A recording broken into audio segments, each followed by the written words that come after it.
तो जय माता दी। मेरे इस म्यूजिकल ग्रुप में आप सभी का बहुत बहुत स्वागत है। आप बताएं। हेलो दोस्तों, नमस्ते, प्रणाम। मैं हूँ आपकी पुष्पा लोकगीत अयोध्या अपने यूट्यूब चैनल पर सभी दर्शकों का स्वागत करती हूँ। तो दोस्तों, आप सब बताइए, दीदी से मैं मिलने आई हूँ, कैसा लगा? बहुत अच्छा लगा मिलकर। हाय दोस्तों, नमस्ते, प्रणाम, हर हर महादेव। मेरा चैनल है सुमन लोकगीत अयोध्या और दूसरा चैनल है सुमन ब्लॉग। आप लोग प्यार दुलार दीजिए और दीदी के साथ में मेरा सपोर्ट कीजिए। एक बहुत प्यारा गीत लाई हूँ, जैसा होगा आप लोग कमेंट में बताइएगा और इन दोनों लोगों के चैनल को ज़्यादा से ज़्यादा आप लोग सपोर्ट करिए। पटना से बैदा बुलाइदा जरा गईली सैया, पटना से बैदा बुलाइदा नजरा गईली सैया, नजरा गईली सैया, नजरा गईली सैया, पटना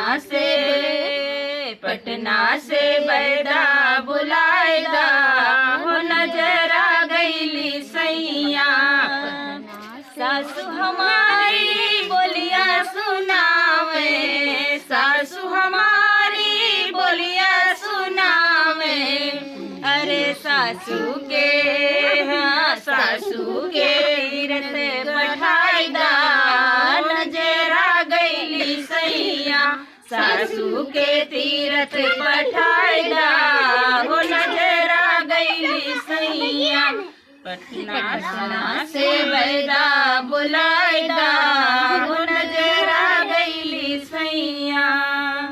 जेठनी हमारी झगड़ा करत है, जेठनी हमारी झगड़ा करत है, अरे वनहू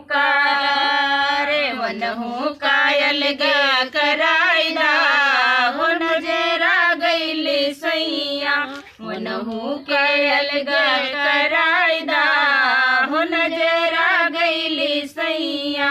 पटना से बैदा बुलाइदा हो नजरा गईली सैया।